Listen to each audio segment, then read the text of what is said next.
Hello, welcome to a special edition of Aussie Yarning. This is the cruise special. I'm home from my cruise. I've had the most wonderful time. I would highly recommend cruising to anybody. It was excellent. I just can't say enough good things about it. So hopefully in the next half hour I'm going to be able to tell you all that we did for 2 weeks. That'll be a challenge, telling you all that, but I'm going to give it a go. So, let's start with, I went on a knitting cruise to New Zealand with my friend Linda from the Knitters Guild. And I'm just moving things so I can get my iPad so I can follow my notes so that I don't forget what it is that I'm going to tell you. So, we left on the 22nd of March. Goodness, I've forgotten already. So that was a Sunday. We went down to Sydney. Linda's husband took us down to Sydney. And we got sight of this most gorgeous ship. It was huge. We couldn't believe that this is what we were going on.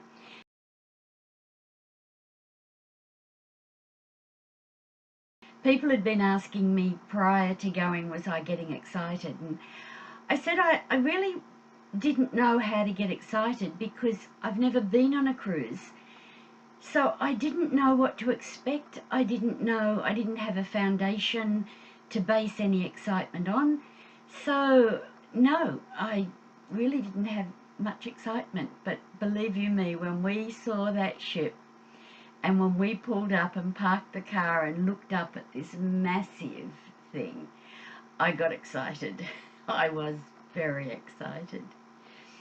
So we boarded. I won't go through all the details. My goodness, I'd be here for a lot longer than an hour.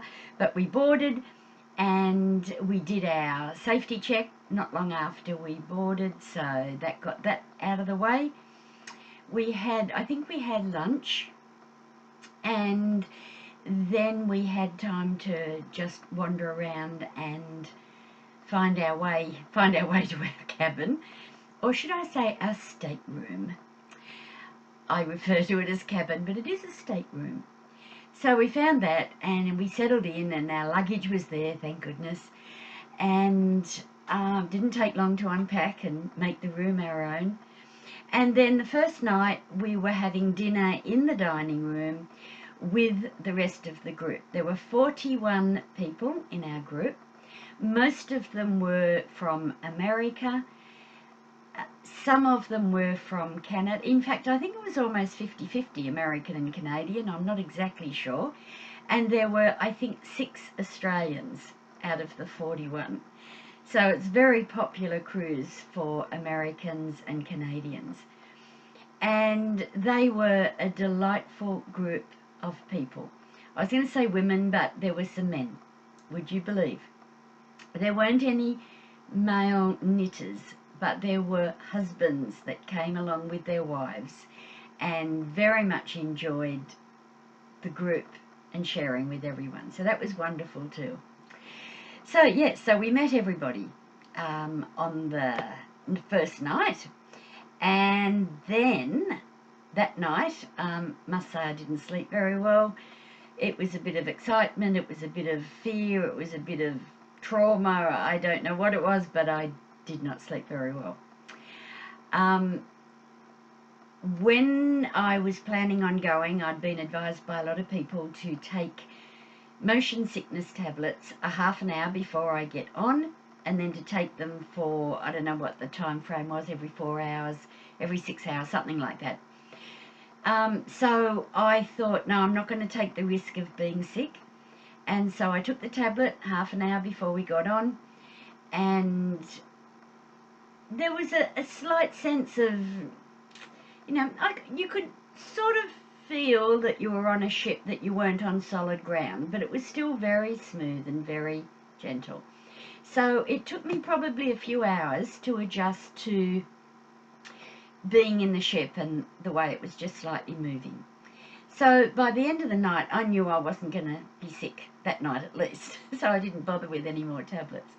So that was good. So we slept that night. The next day, we had an all-day workshop with Anne Budd. I'm sure many of you know the name Anne Budd. She was the editor for Interweave magazines for a long time. I did get one of her books. I didn't particularly need a sock knitting book, but we'd just done the sock knitting lesson with her the day before, or 2 days, I can't remember now, but anyway, just prior to going to the shop that was selling these, we had done the sock workshop with her. So it just seemed appropriate that I would buy one of her books on sock knitting, and she signed it inside. So she didn't actually sign it to me. It's in here somewhere. There you go. Signed by Anne Budd. She didn't sign it to me personally. She was signing it in the shop, and then I bought the one that she signed. And stupid me didn't think to ask her to personalise it, but not to worry. Anne is a beautiful woman. She's an excellent teacher, an excellent knitter, very professional, very competent, and has done a multitude of things in her life. So the things that we gleaned from her through those workshops was just excellent. And I would highly recommend doing workshops with Anne Budd. So the first workshop we did was top-down sweaters, and we started to make a little sweater, the size of a teddy bear sweater, just to learn how to do the neck and the armholes and the body and the putting the arms in and that type of thing. Needless to say, I didn't finish mine, and I've now frogged it. So I can't even show it to you. But it's all right, I've got the notes. So I'll make another one day, maybe. So that was the first day. That was 6 hours of doing a top-down sweater. So the following day we were in Melbourne. And in Melbourne we had a big day. It was planned for us firstly to go to the National Wool Museum. And I'm going to put some clips in here of a little bit of what I saw at the Wool Museum. They had the most massive, huge weaving machine that had a multitude of cones of yarn all over it. And then on the working end of it was just this huge carpet that was coming out, that was being made as the machine was rolling. It was just fascinating to see the way that was done. So I've got a little bit of a video of that to show you.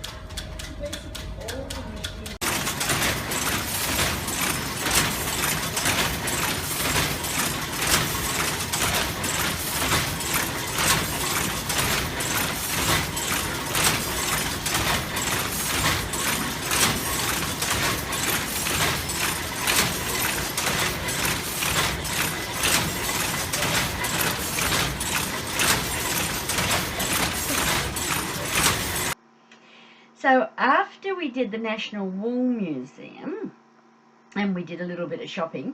Now this is interesting. It was the first shop we hit after Sydney, and it was an eye-opener for Linda and I at what Americans and Canadians will buy, because they went berserk. There wasn't that much yarn as such in the museum, in the shop part of the museum, but there was a lot of really exquisite knitted clothing that was very expensive, and they bought a lot of it. So our bus was running late because the cash registers were having trouble dealing with everyone, so there was a lot of stuff bought that day. So we went from the museum and we went to a farm called Tarndie. Now that's not its official name, and I haven't got down here what its official name is. It's an unusual name, but they call themselves Tarndie now. It's TARNDIE.com is their website. So if you're interested in the farm, then you can go to that website and you'll be able to see something of it. So just a little bit of history about it. It's run by the Dennis family. It's been going since 1840. So it's one of the oldest farms that we have that is still functioning and producing sheep and yarn today. So they were European farmers. They came out and they developed, they were adopting genetics and colour of different sheeps and fleece, etc. And in the end designed the breed called Polworth. And I'd never heard of Polworth before, and I'd never seen Polworth before. So of course when we went into their little shop, I had to buy some Polworth, and I'll show it to you. So I've got two skeins of this, but I'll only show you the one. Now you can't see that very well, but that is a gorgeous purple and a gorgeous green, all my lovely favourite colours. So I got two of those, have no idea what I'm going to do with it, but I've never seen Polworth available anywhere else, so I figured I've got to have me some Polworth, and I did. So, and I also bought some needles there because you know, you're going on a knitting cruise, you take all the needles you need. No, I didn't, and I ran out of the needle I needed, so I had to go and buy some more. Good excuse, wasn't it? Okay, so, yeah, so as I said, the Dennis family have been running this farm, and the young man who met us on the bus was called Tom. And Tom was probably one of the most gorgeous creatures you've ever seen. Now, I'm not into eye candy like that. I looked at him and thought, oh yeah, nice young man. Left it at that. All the other women were just melting everywhere, all over the place. And they couldn't stop talking about Tom for the rest of the cruise. He was quite nice, actually. But anyway, Tom was a 6th generation to be running Tarndie, and he's just taken it over from his family, and he's now building a very big wool growing business. It's a massive farm they've got with lots of gorgeous sheep, and I might put a couple of photos of the sheep, and one of them, if I can put it in here properly, will be of Anne Budd talking to one of the sheep and one of Tom.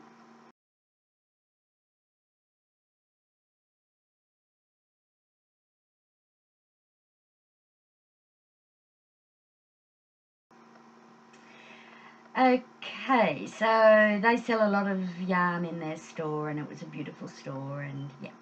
So then we left there and we went back to, where were we? We were in Geelong. We went back to Geelong, and then we went to the Australian Tapestry Workshop. Now that was interesting. I didn't particularly want to go at first. I'd already had a full day of the museum and then the farm, and thought, I've had enough, I'm ready to go back to my home. But we went to this tapestry workshop, and it was brilliant. Now, I'll just tell you a little bit about it. It was established in 1976. It's the only workshop of its kind in Australia, and one of the only in a handful in the world for the production of hand-woven tapestries. Using the same techniques employed in Europe since the 15th century, the workshop's skilled weavers work with artists from Australia and overseas to produce tapestries that are known for their vibrancy, technical accomplishments, and inventive interpretation. I won't go through all of that.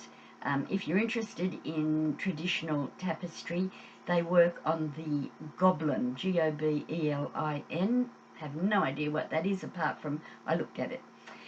So, what was fascinating was seeing these massive tapestries, like massive, far bigger than the wall of this room. And there were, I think, 3 or 4 women sitting working on one of these tapestries, and over to the side was a massive painting that they were copying onto the tapestry. Now, the painting had been commissioned by the government for the war memorial as a commemoration for the celebrations we're doing this year, and it was an unbelievably huge painting, and then they're producing this huge tapestry. Now, keeping in mind, that was in March that we were looking at this tapestry. The Anzac Day is the 25th of April, which is not far away, and they still had to finish this tapestry. So I asked the guy, do you think they'll finish? And he said, I hope so. So I have no idea what would happen if they didn't.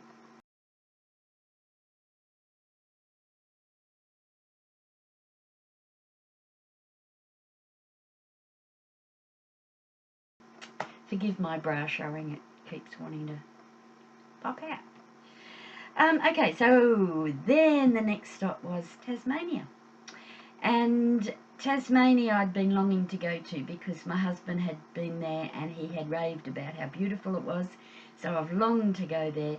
Now, it was beautiful, but all I saw was Hobart, the main port and the city surrounding the port, and nothing else. We didn't have time for anything else. But we did have time for an awful lot of shopping in one of the best yarn stores I've ever seen, which was called the Stash Cupboard. And we did some huge damage in that place. They had everything. They had all sorts of stuff, the most gorgeous yarn. They had Tasmanian yarn, they had New Zealand yarn, they had yarn from overseas. I think they had local yarn, you know, home hand-dyed yarn. All the knickknacks. I love knitting knickknacks. So, of course, I went to the knickknack stand first, and I got everything I wanted off there before I looked at anything else. So I got some gorgeous things, and I'll quickly show them to you. These are just a set of rosewood cable holders when you're doing cabling work. And I've got lots of cable holders, but they were gorgeous and they were rosewood, and I thought, no, I've got to have them. So I got those. And I also bought some really gorgeous symphony sock needles. I've got plenty of those too, but these are really, really short. You can't tell they're very much, but they're really short. So I just wanted them, so I got them. What else did I get there? I'm trying to remember all the things that I bought and where I bought them from. I think I bought this yarn from there as well, which is the Lana Gatto socks. I've bought 2 of these balls. I'm showing you this one because the other one I already started knitting something on it. It's my plague that when I buy new yarn, I feel I've got to start knitting on it, so I did. Pulled it undone too. Okay, so bought that. That is gorgeous.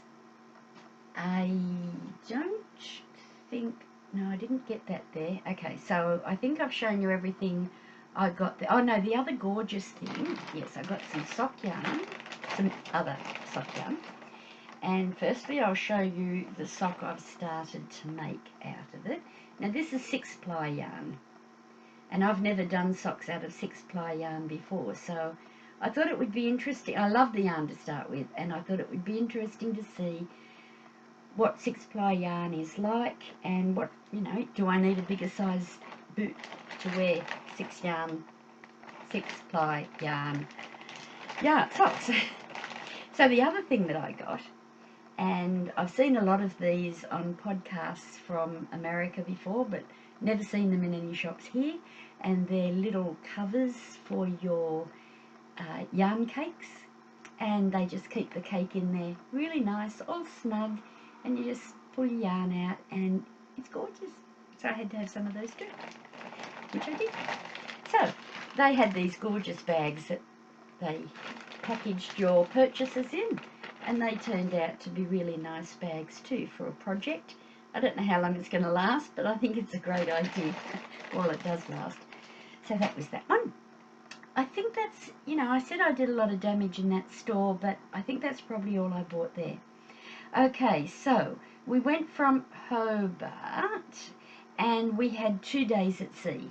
So that gave us the opportunity to do 2 full days of workshops. Now it's interesting that we had 2 days at sea when we only had to travel from Tasmania over to New Zealand. It's not a big distance. But what we've worked out is that these cruises have to make it a 14-day cruise to encourage people to come long distances to do the cruise. So they've got to make it last a long time. So we spent 2 days sailing the ocean on a very short distance from Hobart to New Zealand. Yeah, so we went very slow. Linda kept looking out the window going, we're not moving. We're going too slow. This ship is not moving. I just thought, I'm fine. I'm cruising. I'm okay. I was happy. So we did 2 workshops on those 2 days, and first of all we did toe-up socks, and then the following day we did, oh dear, I haven't written that down. Cast on and bind off. So Anne showed us a whole heap of ways of casting on and a whole heap of ways of casting off. I was thinking prior to the workshop, how long can it take to teach a cast on and a cast off?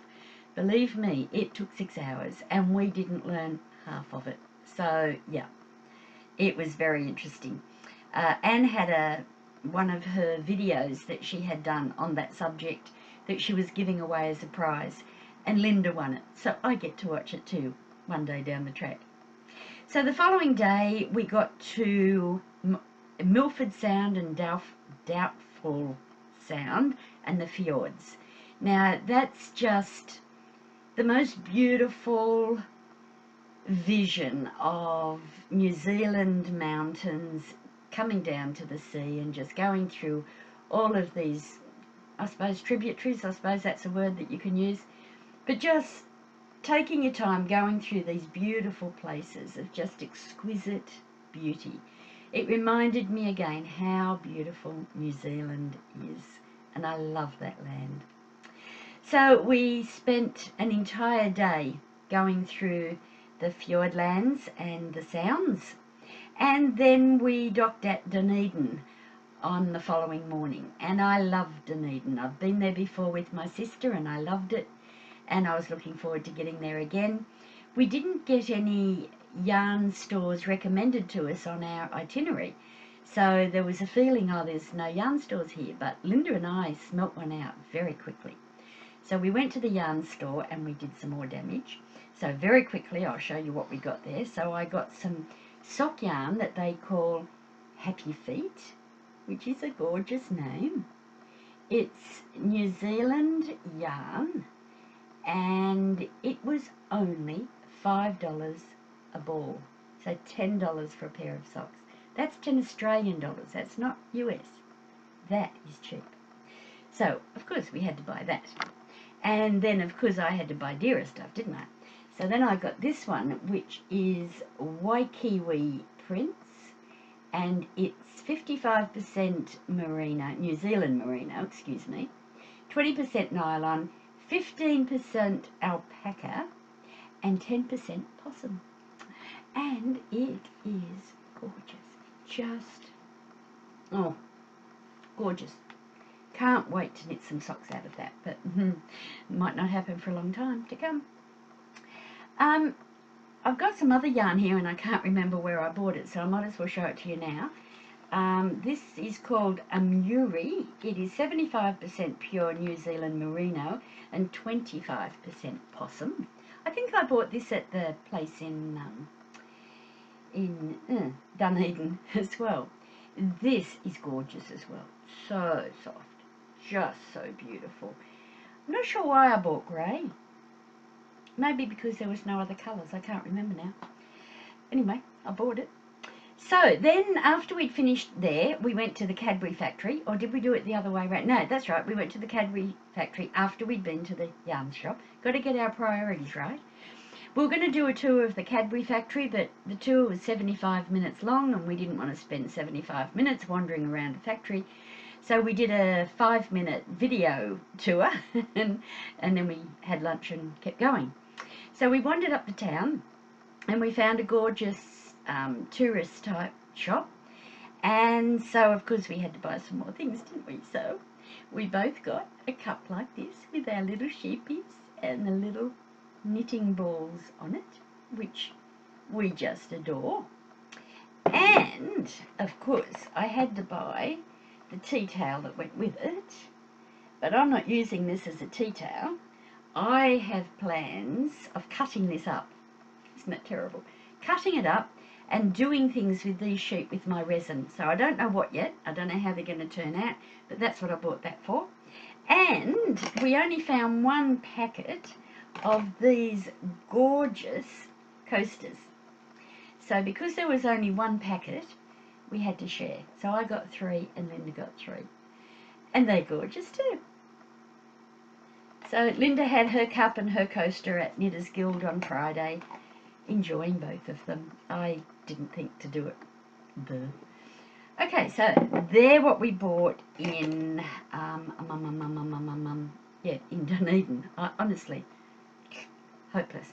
All right, so then we sailed to Akaroa. Now, Akaroa is the destination or the port that the ships now come into for people wanting to go to Christchurch or to other areas in the Christchurch vicinity, because I gather that prior to the massive earthquakes they used to pull into Little Bay, but that's so severely damaged that now they've got to dock at Akaroa in order to have people visit. And Akaroa doesn't have a large enough wharf.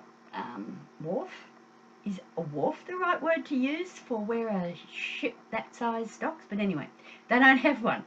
So the ship has to stop in the middle of the water and we get boated across to the land. Now what they call that is a tender, and I had never heard that before. What's a tender? A tender means you tender some money to somebody. Yep, no. A tender means you get in this lifeboat and they take you to shore, and then when you're ready to come back, you get in the lifeboat and they bring you back. That's a tender. And thankfully we only had one tender on this entire cruise because they were late getting the tenders going. So we had a full day planned and we missed 2 hours of it. So this is where we were going to drive to Ashburton and to the Ashford factory. So we finally got there 2 hours late, had a quick lunch, and then we were shown around the factory of all the different processes of making their spinning wheels and all their timber products. That was fascinating. I don't spin, but it was fascinating seeing. I've seen enough of spinning wheels to recognise the different parts that go into one and to appreciate the process that's taken to make each of these parts, to make them perfect and to produce such beautiful equipment. And I know that it's worldwide. Ashford spinning wheels are known throughout the world.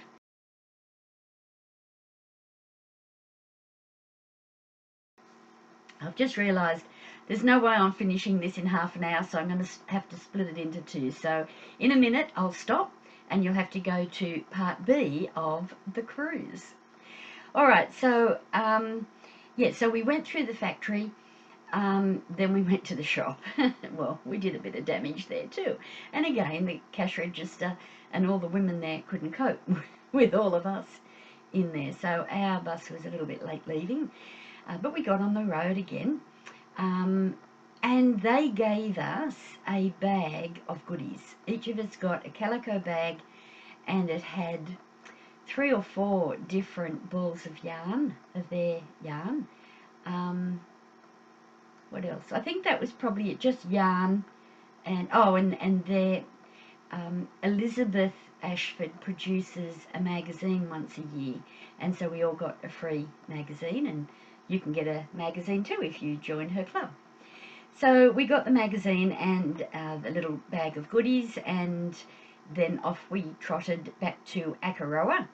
We had an organised visit with a farm called, or people that have a farm called Shamara, Shamara.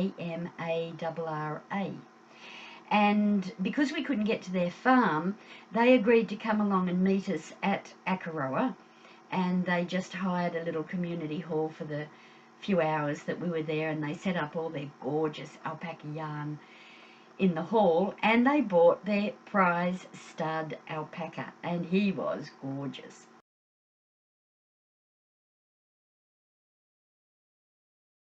all the ladies were cuddling up to him and smooching, and someone said, "You do realise they spit, don't you?"